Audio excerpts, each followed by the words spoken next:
Hi, my name is Nicole, and I've had an abortion. And today I am here with Kim Hunt from Affinity Community Services. And just a little about her. What I know about her. Okay. She is an executive director at Affinity. She has served on the board of directors for 2 years. She's a published author. She has written research papers on women's issues in transportation, planning and policy, and environmental justice. For those of you who don't know what Affinity is, they are a LGBTQ organization. They have been around for 15 years. Their core constituents are Black, lesbian, bisexual, and transgender women, but also LGBTQ youth.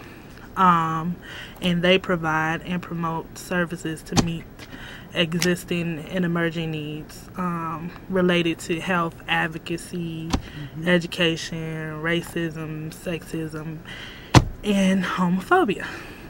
So that's just a few of the things that I know. Okay. Is there anything else that you would like to add to that about yourself? Sure. Well, as you mentioned, Affinity has been around for 15 years now. I'm the first executive director, and I started in May of last year. We also have a youth program coordinator who's part-time. You mentioned some of the work we do. We're a social justice organization, first and foremost. We do focus on health advocacy, also leadership development, as well as constituent-led community building.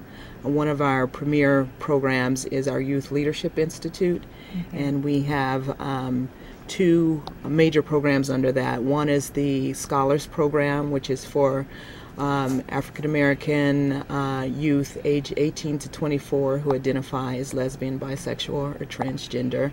It's a 12-month program, and during that program, the scholars learn about community organizing, social justice work, nonprofit management, as well as having mentors and organizing a youth summit and doing research projects. And then we have our Junior Leadership Institute, which is a new program that we're launching next month, in fact, and that is for high school aged youth aged 13 to 19, and the focus there is also social justice and critical justice work, and that's an 8-week module. And out of each of those 8-week modules, we hope to be able to pick peer leaders who will move on to as leaders in the next modules for the next cohort of young people. So it's a little bit. Okay, well, for any one that might want to get in touch with Affinity or any of your programs or services, do you have like any information like that you can just give out real quick? Like, absolutely. Most of the information regarding our programs and even contact information is on our website, and that's www.affinity95.org, and that's Affinity, AFFINITY.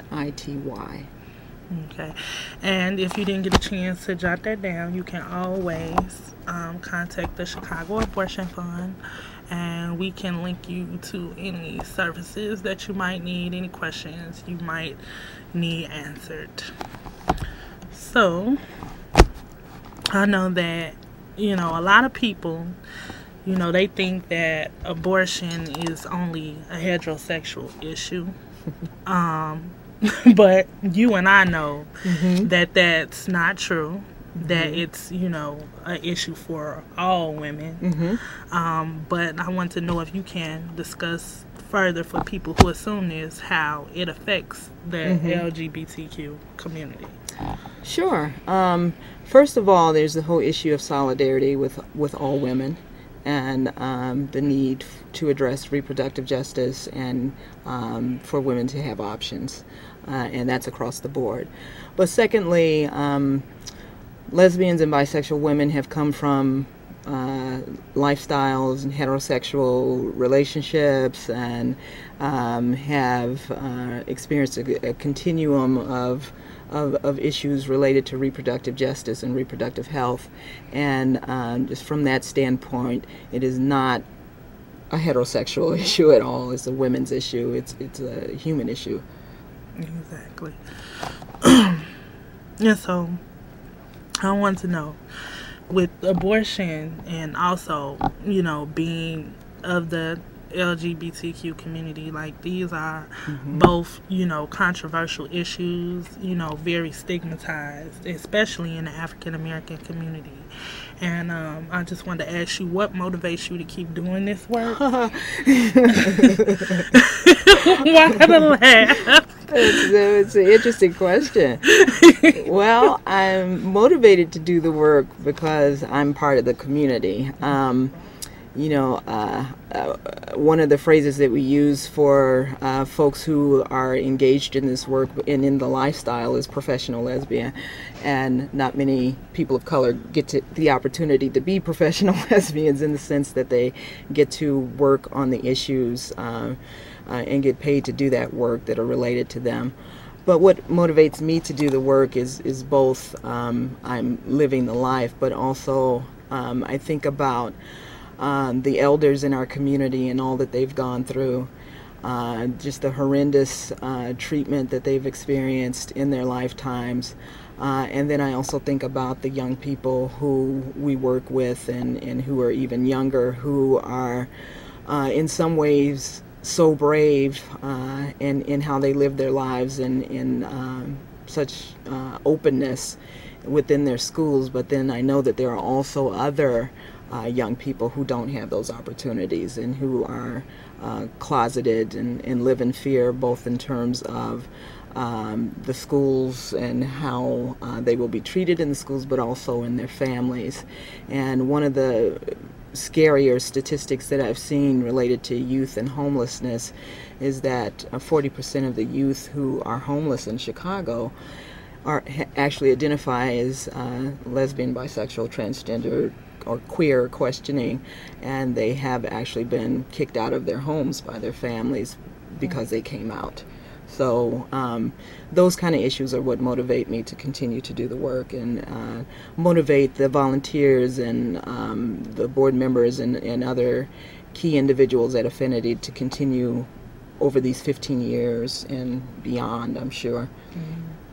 Well, that's good, because I know, like, even me doing, the work that I do in the leadership group with the Chicago Abortion Fund, like, I've had an abortion before, and, like, I have a child, and so, like, that's just very motivating for me, because, like, I know what it's like on both sides of the table. And then by me being low income and me being, an African American, like, I get to experience things, firsthand, and a lot of us, we don't speak up, we don't get that chance to talk. A lot of times people think there's nobody there, to listen, or that their voices don't matter. So what words do you have for women who haven't found their voice yet, or feel like they don't have that voice and they can't express, and they have no support?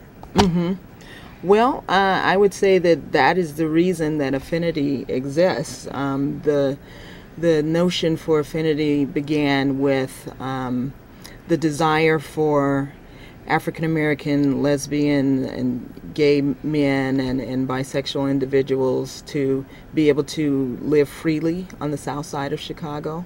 It started with the desire to march in the Blood Billiken Parade and be open on the south side.